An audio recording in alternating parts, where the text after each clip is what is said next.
This is Neil with Simpler Trading. If you can hear me in the, I don't know, it's recast, I guess, that goes out over YouTube. And so I will say welcome to all those here in that venue, as well as we are also joined by one of the trading rooms within the Simpler Trading umbrella, as well, in the Essentials room.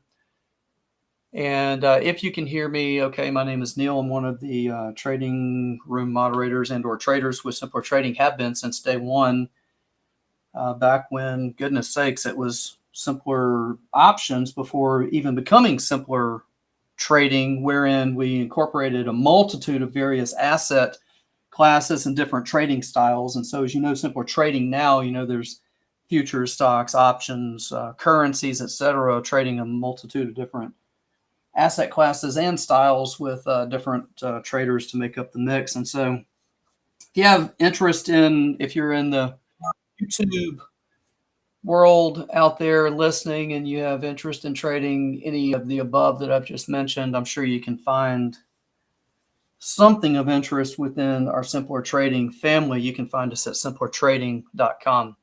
So I mentioned my name is Neil, and I'm one of the trading members or traders here at Simpler. And I was asked to join today to do one of two things, and that was to either highlight some of the, excuse me 1 second, I'm sorry. 1 second. Okay, I've got other rooms open that I'm kind of in charge of looking over as well. And one of those, somebody just fired up a mic in one of those. Just like, for instance, earlier this morning, I've been involved in the options room, as well as what's called the strike zone and also the futures room. So we've got these different trade rooms running different trade asset classes throughout the day. So I was asked to join today to talk about one of a couple of things. One, either go over some of the prevailing trade ideas of 23 and recap those, or look at what this leads me to kind of anticipate for next year, 24. And I said, well, in my own mind, I thought I'll look at 24 because, looking at the past is maybe okay as long as you talked about it before it happened, and or you're willing to look at it and go back over the reasons why you did it. But most people, I think, would want to look at, what this leads us to think about what's in front of us still, right, for next year. So I tell you what, let's do a little bit of both, right? Because as I look now at the title for today, it was offered as review of 23. So I'll do that real quick. And then I think you'd probably rather look at maybe what that leads me to think about 24. So for 23, here's the reason for what we were looking for and some of the trade ideas that we had that really were notable, I guess. All right. Last year, as you know, not 23, but 22. Last year, as you know, was a bear market. Okay. We were down officially over 20% on the year. And that leads us to wonder, what does that mean about next year, 23? So I did some research, went back and looked at every single bear market. Bear market's kind of a legal description, right? It's, if you will, air quotes, meaning you have to meet criteria. We were down 20%. Okay, it's a bear market. Now move on. What does that lead us to think about what's to follow? What we found in looking back over 100 years and looking at every single bear market that I could find was the year after that was a positive year. The gains on average in the year following a bear market were 16+%. And that was true on average, 16+%, but was true 100% of the time following a bear market. So with that, we said, okay, we're going to be positive in 23, looking for gains, and we're going to target something at least 16% above whatever the year open is. It turns out the SPX opened at 38.95, so we figured it was around 38, 38.50, market up 16%. And from there, we came up with a target idea of about 4,500. 4,450, but about 4,500. Okay. So at the beginning of the year here, as you can see in 23, this is going to lead you to, if you'll take a note, if you'll write this down, I think you'll be happy. Okay. Because this is a pattern, and it's something that I would not be surprised to see again yet play out again this year. All right. Reasons we're going to discuss, but here it goes. From the beginning of the year, you can see here we get an initial uptick, and it's called the January effect. All right. From there, notice the high of the move here was about, well, the high of the initial leg here was about the options expiration cycle of January, wherein then you get one little pullback and then a push up into February OPEX that often breaks into March OPEX and then goes bid into May, June, sometimes July. In this case, it was July, May, June. All right. This year it was July. At which point the market started to pull back, and we said, okay, fine, do your thing. But when it does finish this pullback, remember there are a couple of things in here, one of which is buy Yom Kippur, or buy sell Rosh Hashanah, buy Yom Kippur. If you'll remember that, go look it up for next year, figure out the dates. I think you'll be happy about that. This break came down into a point. This initial leg right here was Yom Kippur. This was the buy Yom Kippur that ended a bit, allowing this next leg to break into this Fed announcement low of October. This is the thing about October. People say, I hate October. It's bad. It's ugly. It's whatever. No, it's not. September is the bearish month. October is where lows are found. I'm telling you, remember it. September is bearish. October can be bearish, but October is where lows are found. So as we broke into, and I bought it early, I did not buy the low. I said, we're going to look for a low, but I bought it a little early. It broke a little further because it broke into the Fed announcement at the end of October, whereas I was a little early right there.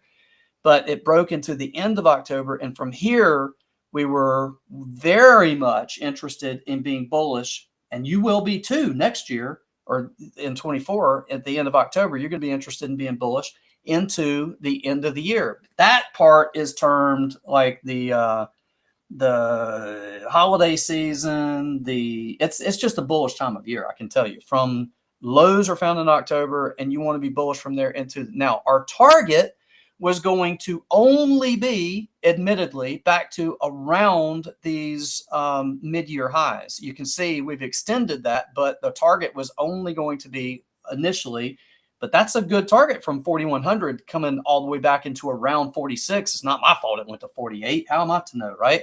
But that's a big move, and it came off of the October lows. So again, in hindsight, look, this was a call made at the end of last year before 23 ever started.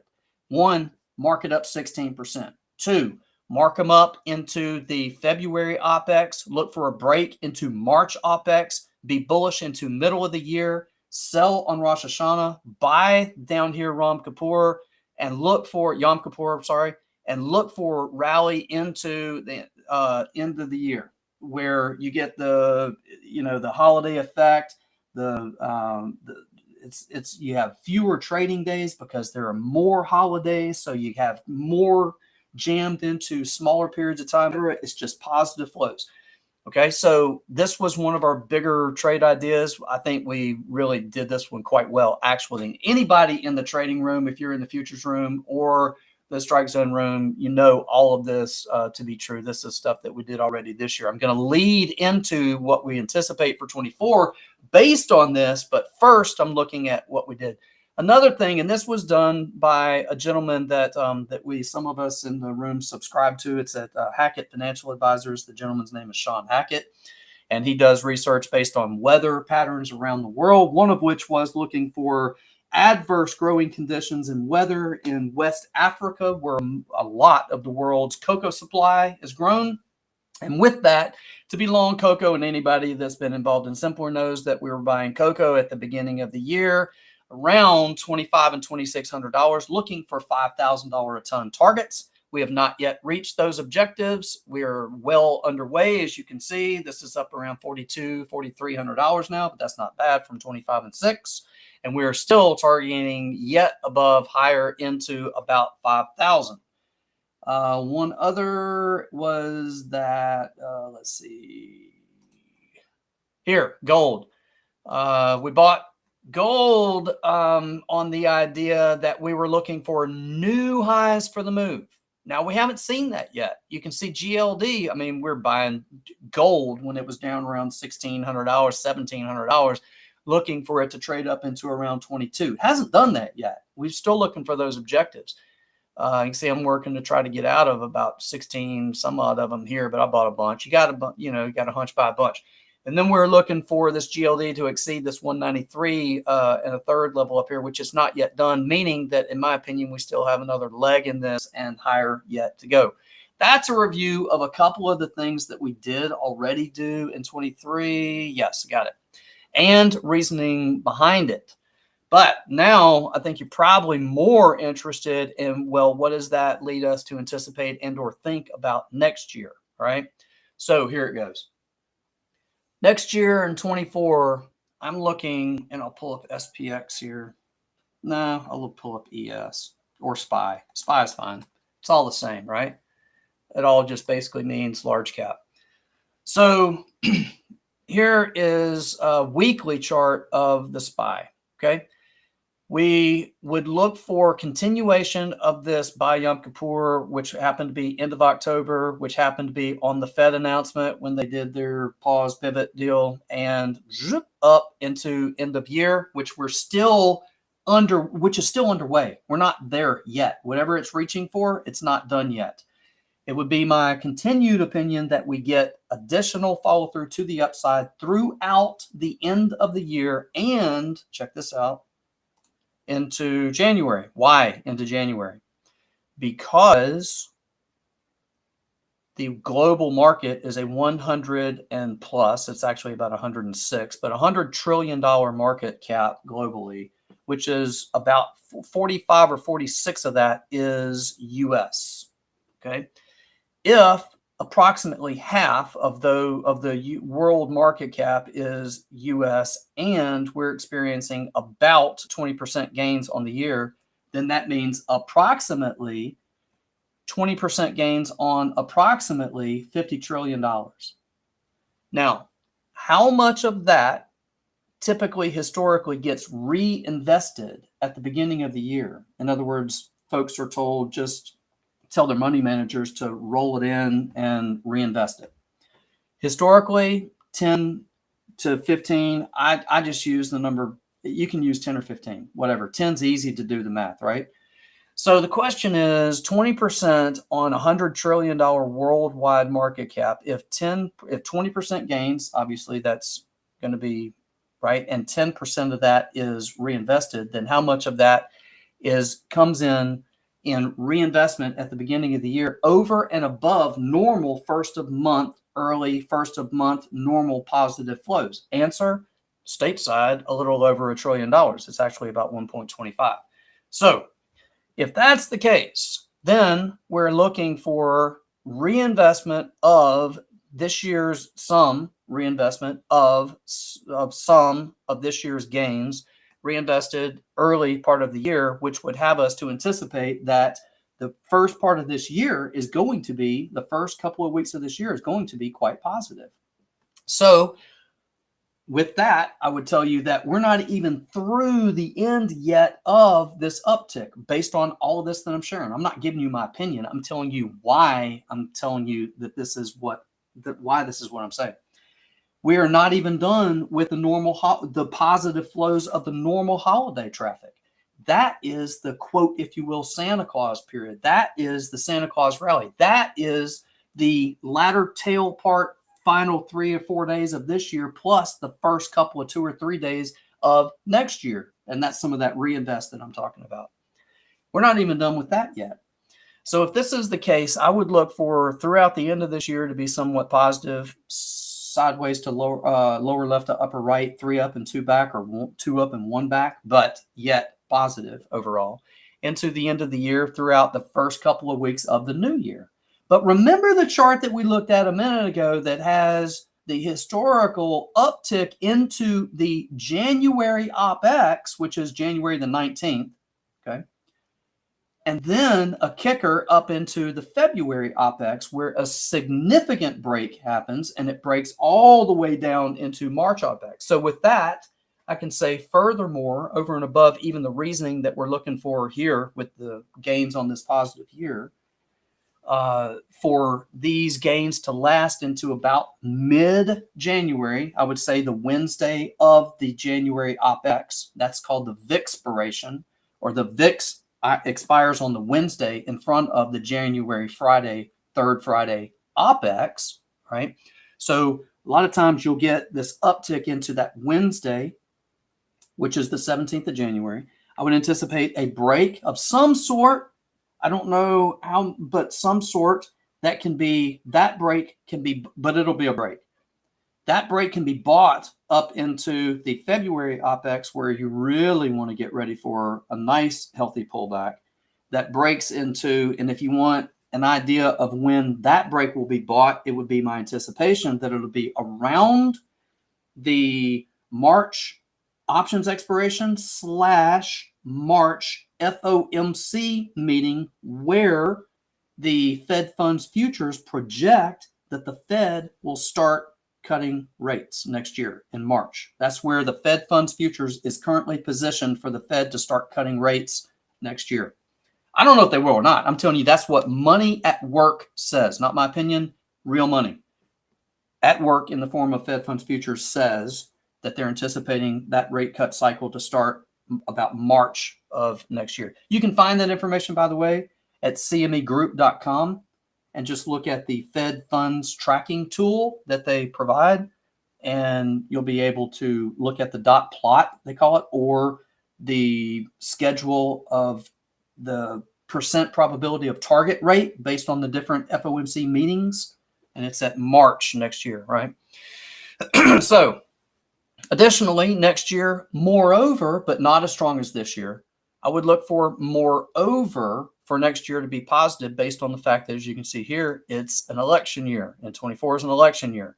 So the current administration historically will do whatever they can, not that they care about you or me, but whatever they can in order to try to like firm things and have you feeling happy and whatever good in an election year as you head to the polls latter part of the year. So historically, in an election year, things are decent, good, lower left to upper right. It'll be a positive year on that historically, but certainly I would not imagine it being as positive as this year was, because this year was an uptick very much anticipated on the heels of a bear market for an entirely different reason.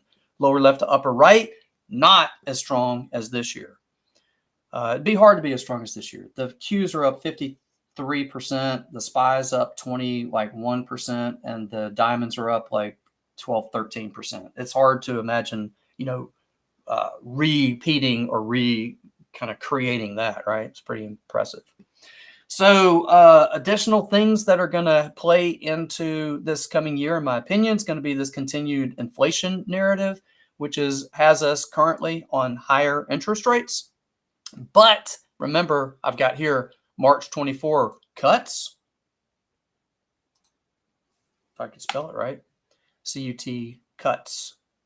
So March 24 cuts, question mark. I don't know. That's what the Fed funds futures say, but that'll be interesting, won't it?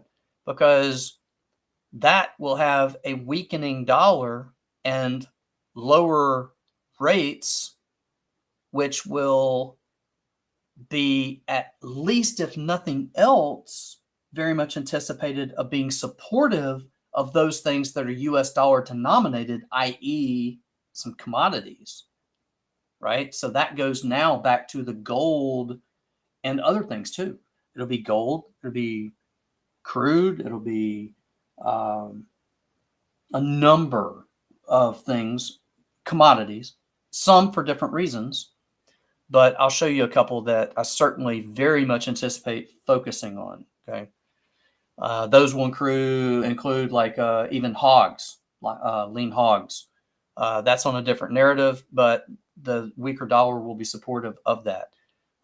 When the meats are bid, you have to go to feeds. And so you'll be looking at soybeans and corn to be anticipated as being on uptick next year.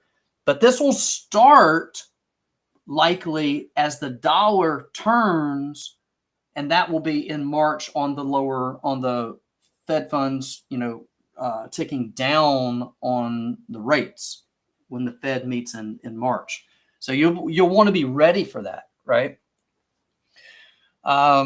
Some other opportunities I can see maybe being in AI, and that'll be one of these blow off top kind of things. It'll be the new shiny object, squirrel. It's like, whoa, where, that was shiny. What can I have that indicator? What is that, right? It'd be one of those things. So we'll be looking at this breakthrough technology that really, quite frankly, is reshaping the way we do a lot of things, including live and work. Going back to the Fed funds potential for rate cuts in March. And if that's the case, you'll want to have a shopping list ready for things that will be affected in a positive manner based on the weakening of the dollar at that time on the lower rates. And those will be, I will have focus on U.S. denominated U.S. dollar denominated assets. Like, for instance, gold certainly will be back in the focus for those new all-time highs that we're talking about. Hogs will be on an uptick for and by way of Chinese demand, and because China has been slowing for a bit, the next cycle will be, and the government is currently investing in and supportive of, some attempt at shoring up support. That's an anticipated certainly being effective. Then the next cycle we'll see there will be one of growth and demand, and that calls for protein, which we know in the past to be the porks, the beans, and the corns, etc. So those will be anticipated as being supported largely and to the upside. So those are some of my bigger trade ideas for next year are going to be those, right? It'll be early on in the equity complex that will, again, I believe, break two times. One on the January and then again on the Feb OPEX, supported on the March OPEX well into the middle of the year, June, July. And while that's going on, and then the focus shifts away potentially, but I'm getting ready for this, shifting away from the equity complex on not near as strong a year next year as this year. It'd be hard to follow this year's performance. But money rotates in search of yields, and it will find it wherever that is. And I will be ready for that potential for that to come in by way of the commodity. So if you want to shrink that down into a statement, I'll be looking for opportunities in the commodities complex in the year coming in 24. Specifically, that's going to be in some of the metals like gold and initiated by the weakening dollar in March, in the proteins on Chinese demand, and in the feeds on that subject, which would be the beans and corn, but then also in wheat for food for human consumption as well. So that will be beans, corn, wheat, all on uptick as planned for next year. Those are some of my bigger trade ideas for next year. Not just to give like a general blanket statement like, hey, I'm looking at, being long the soybeans, but here's why, right? Corn, here's why. So I will look now to see if there are any questions here, as we have a couple of different venues at work. Central's room here at Simpler, plus the YouTube group.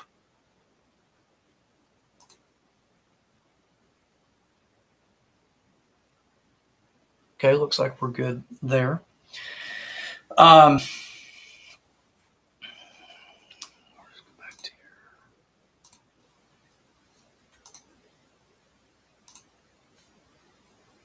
This is a daily chart that can take us back a year. And going back to the beginning of the year here, you can see this only goes back 1 year. This daily chart by default only goes back 1 year. So this goes back to the beginning of 23. There is your January expiration. That's the 17th. That's the expiration high, a break into that is the February, the high that, the high of this move right before it broke was the Feb OPEX. It broke into the low of this move right here was March OPEX. It rallied into, and we look for a rally into at least June, July. This one actually went a tad further, but June, July. Then the break that happened at the end this time, that support on that break comes in somewhere between the middle to the latter part of October. This year, it happened to be the end of October. And from there, that kicks off what is historically true and accurate to say the best performing 6-month period for the market over a 12-month year. The best performing 6 months is November through April. Okay. And so far, this one is not disappointing. Okay. Not disappointing at all. And then if we were to follow up on that, I would say that it is additionally my opinion that this will continue for a little further. And for that to be into the middle of January at a minimum for reasons that we've just discussed pretty thoroughly, right? That's pretty much it for today. A review of a couple, believe me, that's a couple. We had some really good trades this year. There's a couple of them. Memory, we had some good read quite a few times on energy as well.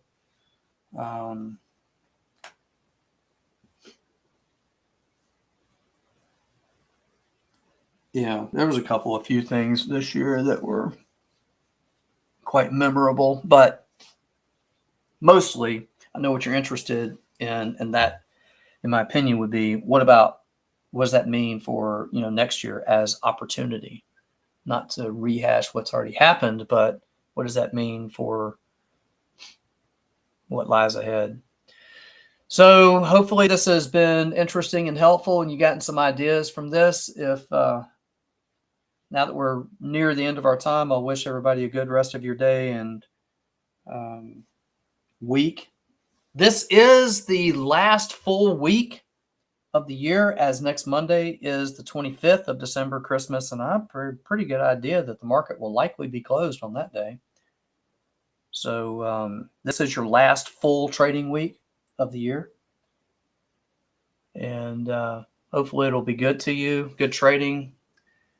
Visit us, for those in the YouTube world out there seeing this on this restream, visit us at simplertrading.com. Come into, if nothing else, the Essentials room, which I'm also speaking with right now, and kind of get your feel as to where you might find yourself comfortable within the Simpler Trading community and family, because as I've mentioned, we have a number of traders and different trading styles, trading different asset classes. So you can venture into the Essentials room and take a look around, decide what looks like it may be interesting to you. Those in Essentials, you can find me mainly generally in the strike zone and futures room, but also on average these days 3 times weekly in the options room as well. As my trading style really permits for all of the above, I will happily day trade futures and swing trade both equities and equity options. Well, futures options as well. So options, be it equity or futures, doesn't matter, just options. And I'm pretty happy as long as this bullish kind of theme continues to prevail, and it's not done yet. I'm happy to maintain a book of long preferred equity positions as well, which I currently do maintain. So that's it for me today. Hope you enjoyed it, and I will look forward to maybe being able to be with you again in the near future. Take care.